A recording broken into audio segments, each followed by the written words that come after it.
different arrangements of Quran. The Quran that we have today is not in the order as it was revealed during the time of Prophet Muhammad Mustafa sallallahu alaihi wasallam. As you know, in Surah Al-Alaq, ayah number 1, which says, A'udhu billahi minash shaitanir rajim, Bismillahir Rahmanir Rahim, Iqra bismi rabbikal ladhi khalaq. And it says, read in the name of your Lord who created. And you know that it is not at the beginning of the present Quran. And also, chapter 5 verse 3, all the Muslims also agree that this verse is, which is, A'udhu billahi minash shaitanir rajim, Bismillahir Rahmanir Rahim, Al-yawma akmaltu lakum deenakum wa atmamtu alaykum ni'mati, was among one of the last revealed verses of Quran, but not the very last one. Yet it is not towards the end of the present Quran. Imam Ali alayhi salam was not the only one who had a Quran with a different arrangement. According to authentic Sunni reports, many companions had a different arrangement or sequences of Quran. One of them was Abdullah ibn Masud.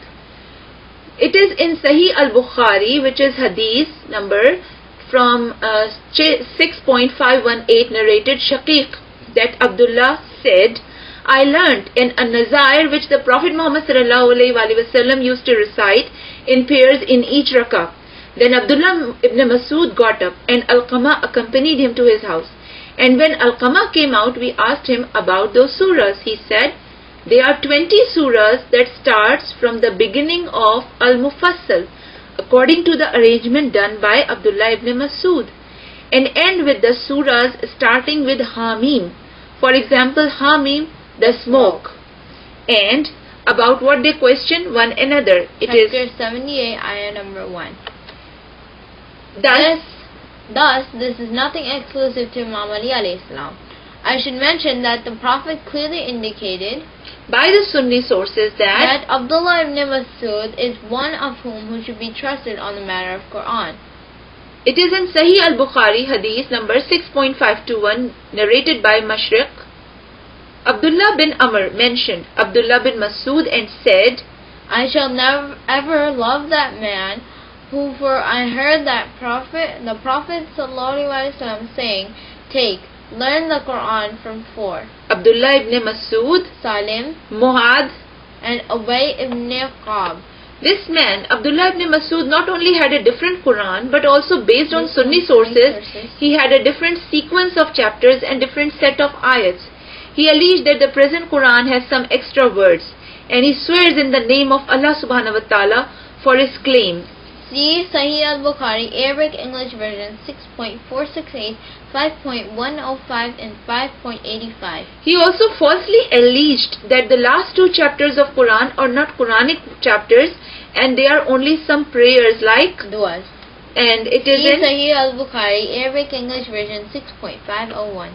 According to the Shia, these allegations by the companions reported in Sahih al-Bukhari concerning false Quran have extra words that are false. No single verse of Quran is extra.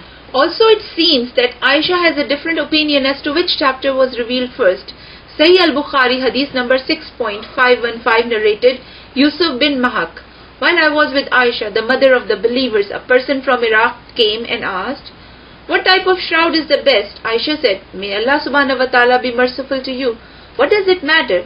He said, O mother of the believers, show me the copy of your Quran. She said, why? He said, in order to compile and arrange the Quran according to it. For people recite it with its surahs, not in proper order. Aisha said, what does it matter which part of it you read first? Be informed that the first thing that was revealed thereof was a surah from Al-Mufassal, and in it was mentioned paradise and the fire. The transcript of the Quran that Imam Ali alayhi salam wrote contained commentary and hermeneutic interpretation, which are tafsirs and tawils, from the Holy Prophet sallallahu alaihi wasallam, from which had been sent down as revelation but not as part of the text of Quran. A small amount of text can be found in some traditions and Usul al-Kafi and else.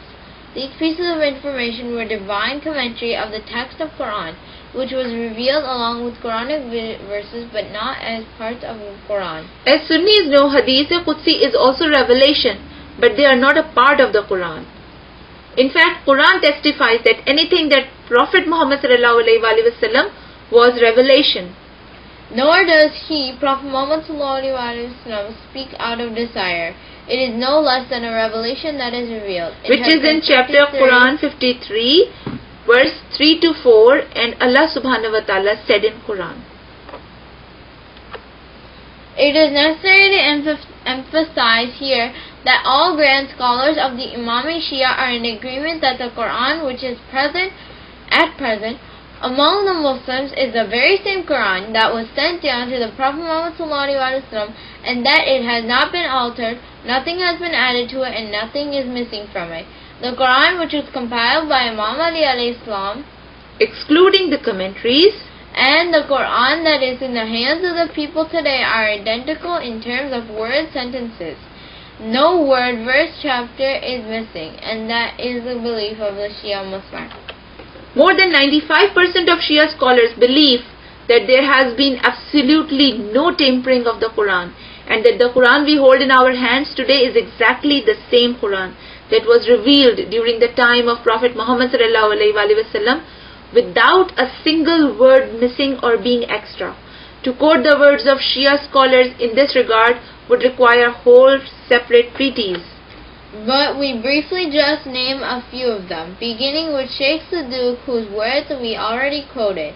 To Sheikh Mufid, Sayyid Murtada, Sheikh Tusi, Allama Hilli, Muqaddas Aridibili, Kashif al-Ghita, Sheikh Bahai, Faiz Kashani, Sheikh Hur Ameli, Muhaqqiq Kurki, Sayyid Mehndi Baharul Ulum, Sayyid Muhammad Mujahid Tabai, Sheikh Muhammad Hussain Ashtiyani, Sheikh Abdullah Mamkani, Sheikh Jawad Balaghi, Sayyid Hibat al-Din Shahristani, Sharif Radi, Ibn Idris, Sayyid Mohsin Amin Ameli, Sayyid Abdul Hussain Sharif al-Din, Sayyid Hadi Milani, Sayyid Muhammad Hussain Allama Tabai, Sayyid Abul Qasim Khui, Sayyid Muhammad Rada Gulbayegani, Sayyid Shahab al-Din Marashi Najafi, Ruhullah Khomeini,